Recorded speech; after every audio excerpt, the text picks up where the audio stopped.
Sometimes in life we could be running and running and running this rat race, doing our best, struggling and fighting and still reaching nowhere in life. And today in this video we are going to study from the example of Peter why this is in our life. After the resurrection of Jesus, Peter went fishing again.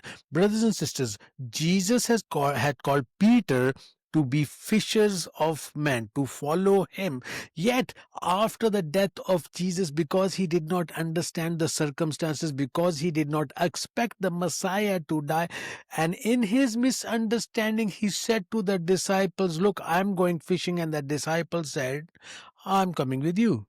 Now we are in the Gospel of John, chapter 21, and verse number 3 says, Simon Peter said to them, "I am going fishing." They said to him, "We are also going with you." They went out immediately and got into the boat, and that night they caught nothing.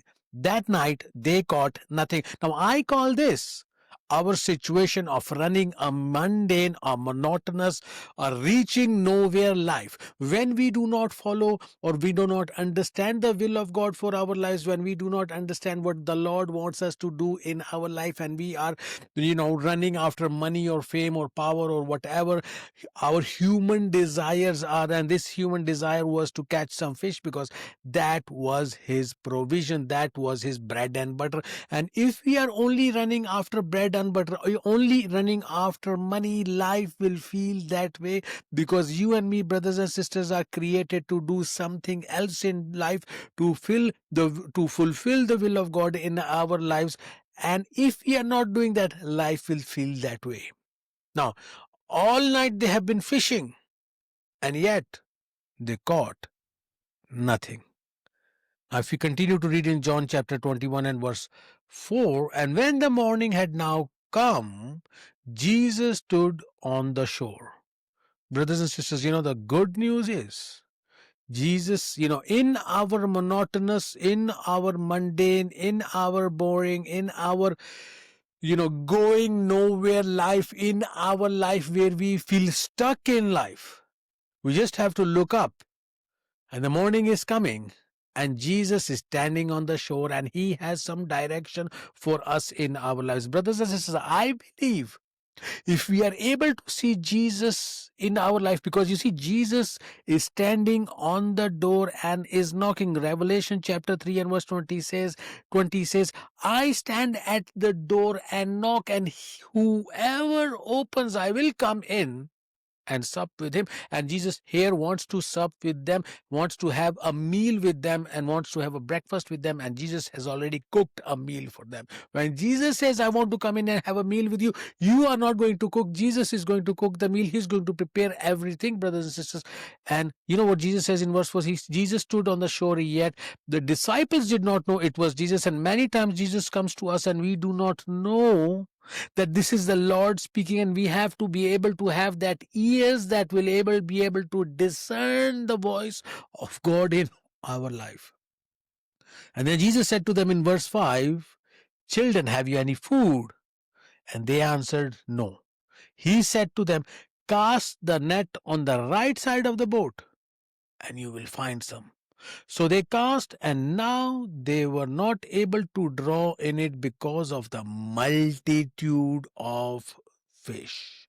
Brothers and sisters, we just have to wait for the direction of God, for Him to direct us and to tell us where to cast the net, what to do, where to do. And the problem with you and me, brothers and sisters, is that we are following our own instinct, following our own mindset, following our own thinking, and thinking accordingly, or following the gurus of the world, and following the financial advisors of the world, or following the people that are leading us, the motivational speakers and so forth and so on, or books, or YouTube gurus, and I don't know who. And we do not know that though they are wolves in sheep's clothing, and they have come so that we will be, they want their own benefit, and we will be lost if we follow them, because they are blind, leading the blind. But our true teacher is Jesus Christ himself.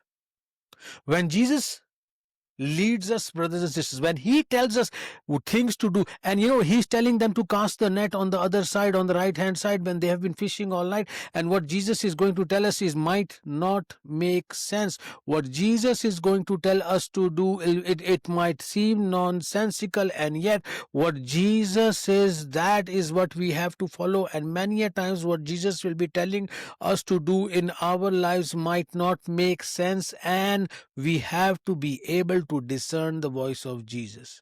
When we are able to discern the voice of Jesus, he is going to lead us and guide us and direct us, and the path which the Lord is going to tell us to follow, even though does not make sense, it is going to make the doors open much more easily, and the way and the path is going to be much more smoother. And it does not mean that when Jesus directs us and leads us, that there will be no obstacle or difficulty in our path, but it simply means that Jesus is going to be with us in those obstacles and difficulties, and dangerous and difficult paths.